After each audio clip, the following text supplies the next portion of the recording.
Rob Flax here. I play things with strings, I hit stuff, and I sing. And today it's time for a mythical episode of Fuzz Fiddle with Flax.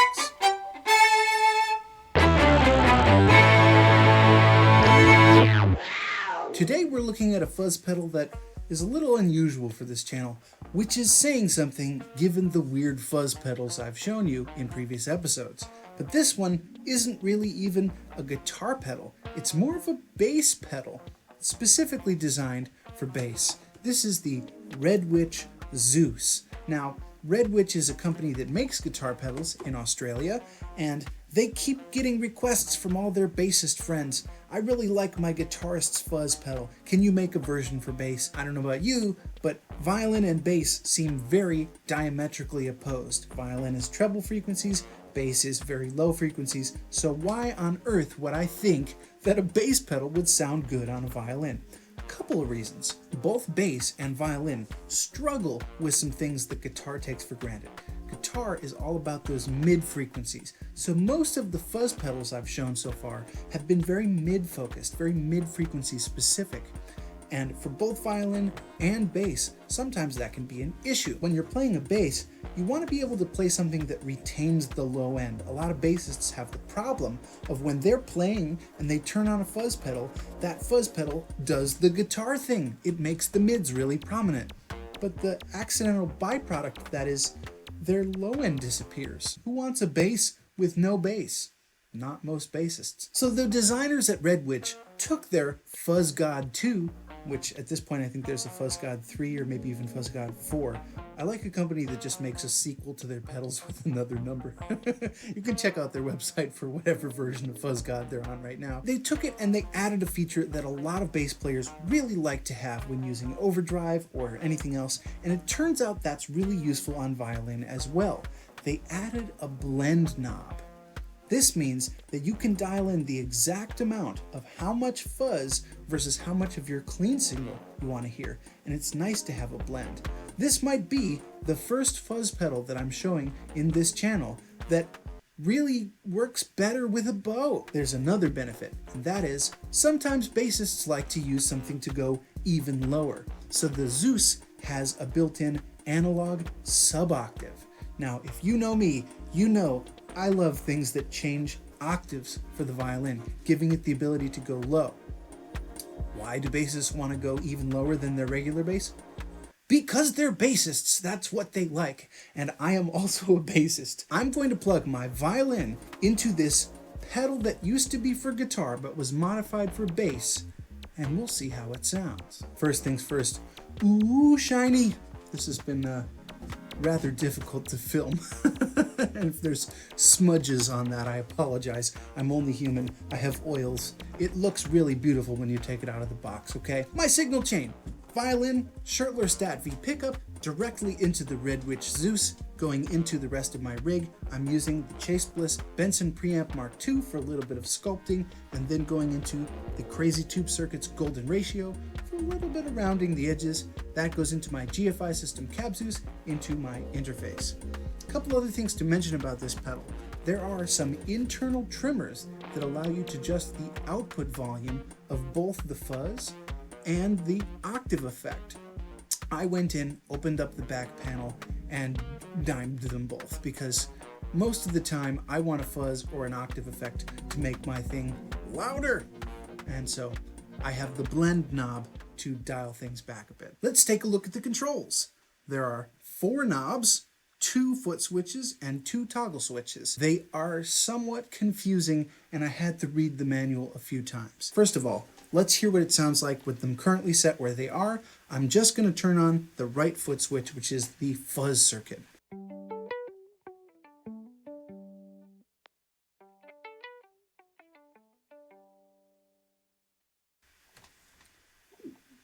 No fuzz.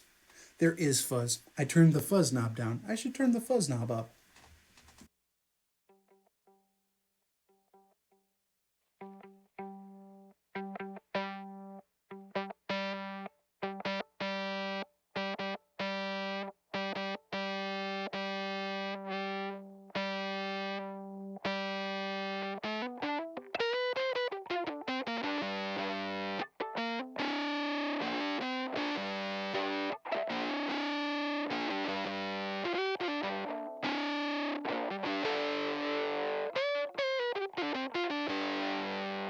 Nice.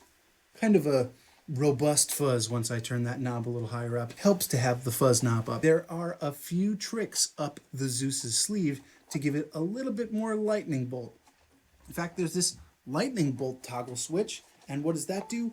It doubles the gain. Have a listen.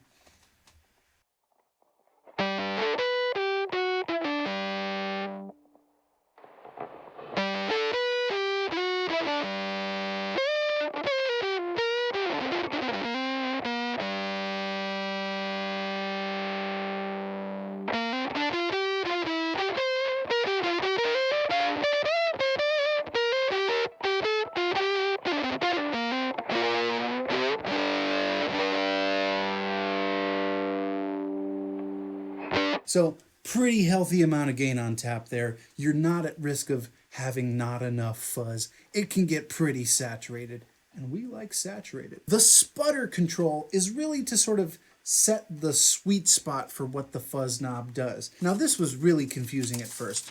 When I opened up the manual, it says, sputter. This control allows you to set the sweet spot. You'll find that spot between 12 o'clock and 5 o'clock. Ragged Sputsville kicks in between 7 and 11 o'clock. You'll find that it's best to tweak this sweet spot each time you set up to play. The wonders of magical, sinful silicon goodness. This control will crackle when turned. It's changing a DC bias, and that's okay with me, man. So, in case you want a pedal that just always does the same thing, always behaves itself, is very reliable, and you don't have to think too hard about what to do with it, maybe this is not the pedal for you. It's magical, vintage, analog circuitry that sounds a certain way, and you can really only get that sound that way. Kind of like how some violinists, for some reason, play Baroque period instruments with gut strings that just won't stay in tune. It's a hassle and slightly burdensome, but arguably magical. So, you won't find me faulting the folks at Red Witch for making a slightly cumbersome interface. The sputter knob, if I turn it back, means that it kind of behaves not as well. Let's check it out.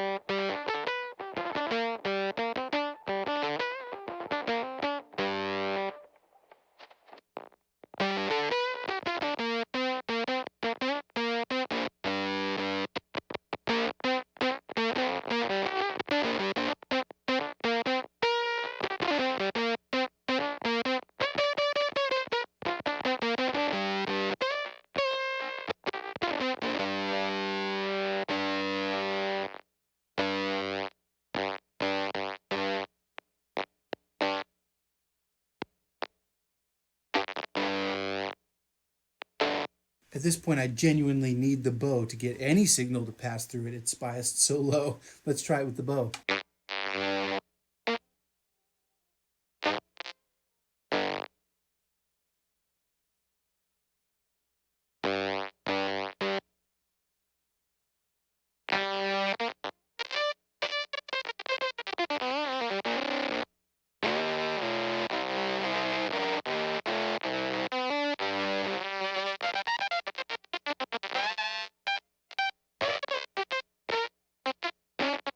Pretty weird. I think I agree with the manual. Above 12 o'clock is where I'm going to leave the sputter control. Maybe closer to 1, maybe 2 o'clock, for following Mick Taylor's rule.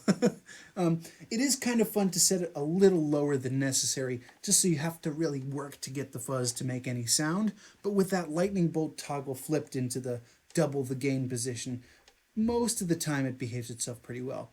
I'm going to leave the volume dimed and the gain twice as loud, because that's how I roll.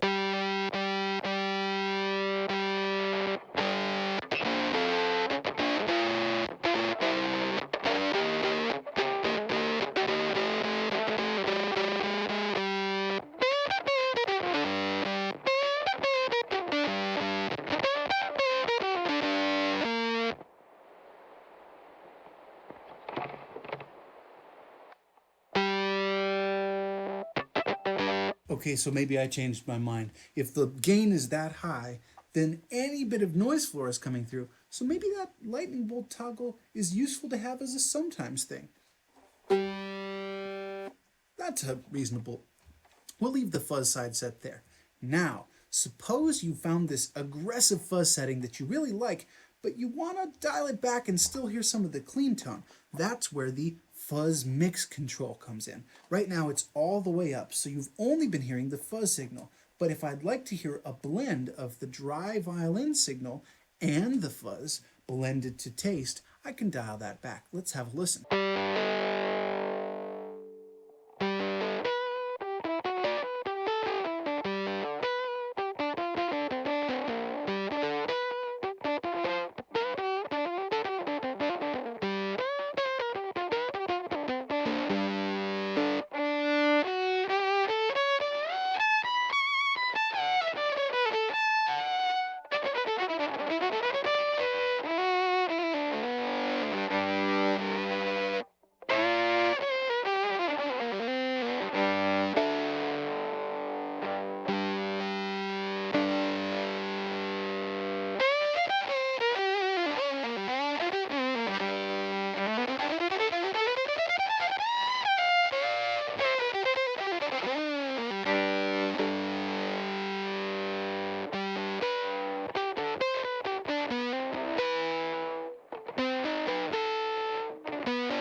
One more thing to mention, that toggle switch on the upper right is an ear frequency. Well, the ear is good at hearing high frequencies. Right now I have that toggle set to the off position. If I turn it to the on position, it will boost the fuzz's high frequencies. So give it a little more sizzle, which could be useful if you're trying to cut through a mix, or if you've blended the fuzz back a little bit and you just want the sizzle.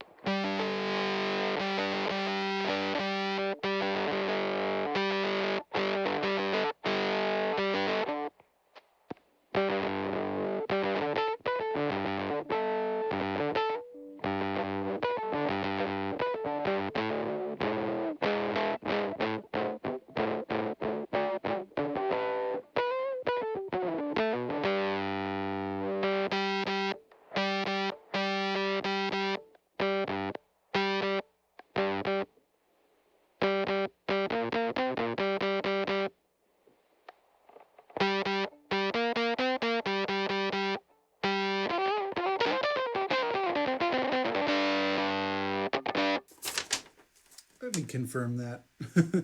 Ear toggle switch. It just says engage this switch to boost treble frequencies.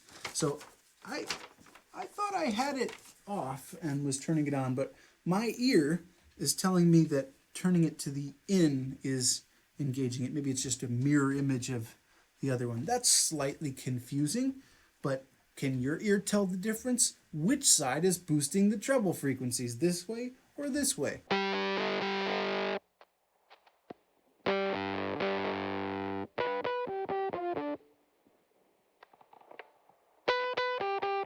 Seems pretty clear to my ear. All of that is well and good. It's a very tweakable, slightly confusing interface that you can dial in to get a lot of really good sounds, but you have to work at a little bit. Okay, it's a bass pedal that I'm shoehorning into a fiddle. A lot of this means I have to work at it anyway. So the interface on this thing is a little bit confusing, but if you work at it, you can dial in some really good sounds. I will say there are some other fuzz pedals in my arsenal that do similar things in a slightly easier way. The Sputter Control is a DC bias, and I'm going to give the nod to the Caroline Guitar Company Hawaiian Pizza, which I think has a smoother taper and a better usable range of tones on their bias knob on that. If you haven't watched the Hawaiian Pizza episode, I will link to that. But still, there's a lot of good sounds in here, and it's possible to dial that in. Now, the secret weapon of this one is the other foot switch, which we haven't talked about yet. That's the suboctave. This is an analog suboctave generator, so it's going to be monophonic. That means you can only play one note at a time. Sometimes this sounds really cool, sometimes it's a little glitchy. Sometimes a little glitchy is pretty cool.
Sure enough, it doesn't track on every single note. It's not polyphonic. I can't pretend to be a cello. That's not really what it's for. But it is kind of novel that you can use this effect with or without the fuzz. They are independent of each other. That's pretty handy. Remember, this pedal is designed for bass, which means that it's only going to go 1 octave down, not 2. Have you ever heard a bass pedal that needs to drop a bass 2 octaves lower? I haven't. That's the fart zone. We don't need that. It would be nice to drop this down 2 octaves. Violin goes down to cello, cello goes down to bass, but that's not its intended purpose. The fun happens when you combine the two. You'll notice, by the way, that when you're just using the fuzz, the LED is red, and when you're just using the octave, the LED is blue. But you get a very clever way of seeing both, and that is when you have both on, it's kind of purple. Let's hear what that sounds like.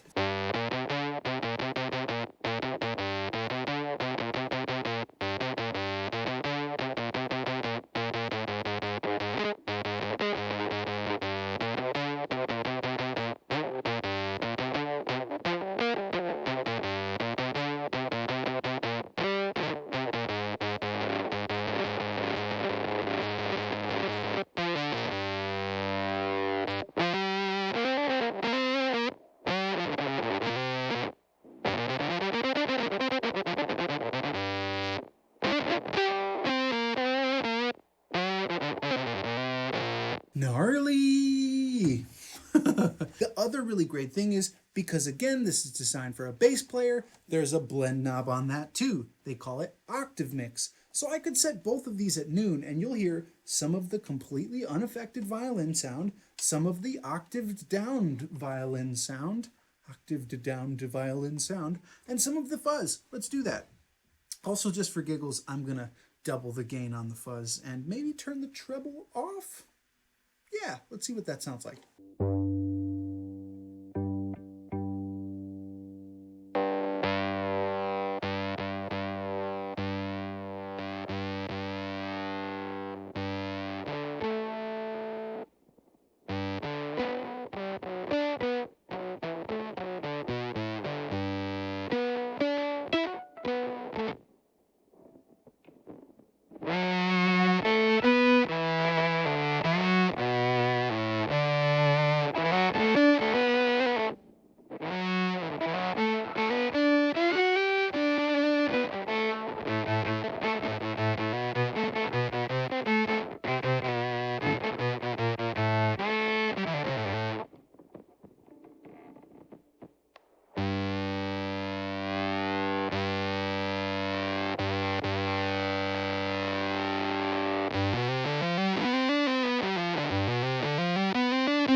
Tons of fun. So you can really get some weird hybrid sounds out of this that aren't possible through the combination of a fuzz and an octave pedal alone. There's some interactive things happening where you're blending things to taste. Kind of one of these pedals where there's sort of 2 settings you might have. Kind of set all the knobs and toggles the way you want, and then have 3 different sounds, either just fuzz or just octave or both. Probably I wouldn't use this as a standalone octave. I think it's more fun to use as a fuzz with a boost on the octave side of things. However, if you're playing a low instrument, maybe there's some advantage to that.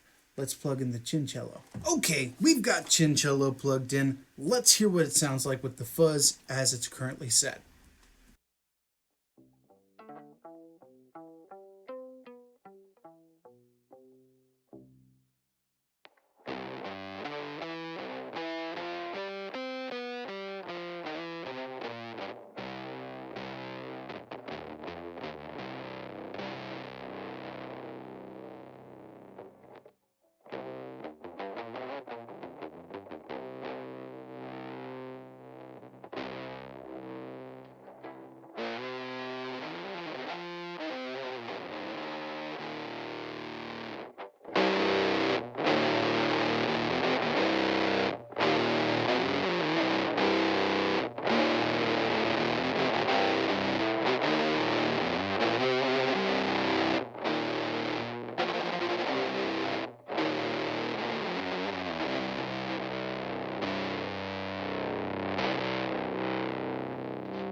fat. Okay, this is definitely a bass pedal because that retains all the warmth and the fatness. What happens if we try the octave effect?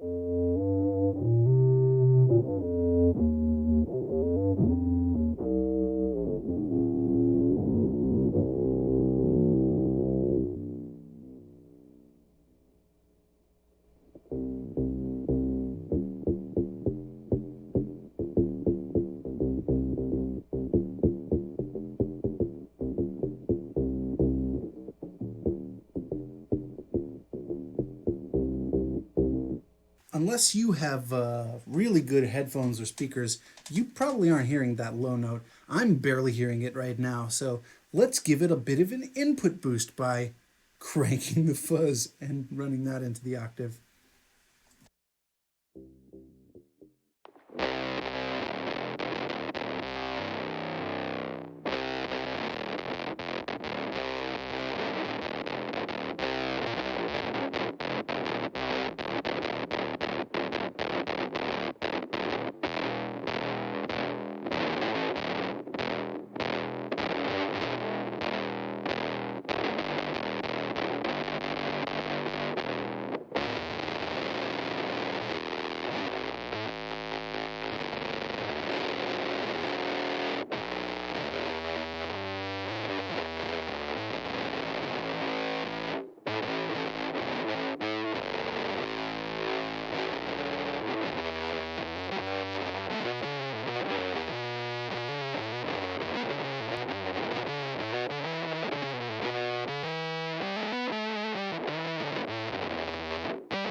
Woo! Okay, so there's the redeeming quality right there. Is this pedal for you? Maybe. If you play a low-end instrument, definitely consider something like this, or start to explore the world of pedals made for bass rather than guitar. Kind of one of those things where once you get those 2 or 3 couple of sounds, you get them dialed in and you can use it like this.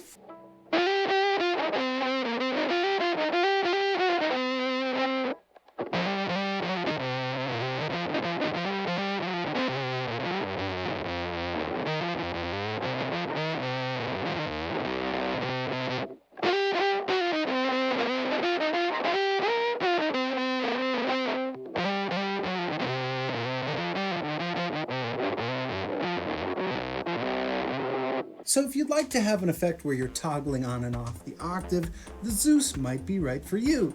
However, it's not right for everybody, and most of the time I recommend for violinists getting a dedicated pitch shifter pedal, something like the EHX Pitchfork or the Pog or Nano Pog, or perhaps the Boss OC5, which I'm curious about and still haven't had a chance to try. If you have one of these pedals, shoot me a message or leave me a comment and let me know what's your favorite sub-octave pedal for violin. Thanks again for watching. Thank you to my patrons on Patreon. You keep the lights on and really make this possible. If you enjoyed this video, please like it and leave a comment or leave a nasty comment telling me why you didn't. And if you want to see more, feel free to subscribe and ring that bell so that the algorithm has some semblance of a chance of letting you know when the next one's coming. Okay, see you next time. Bye.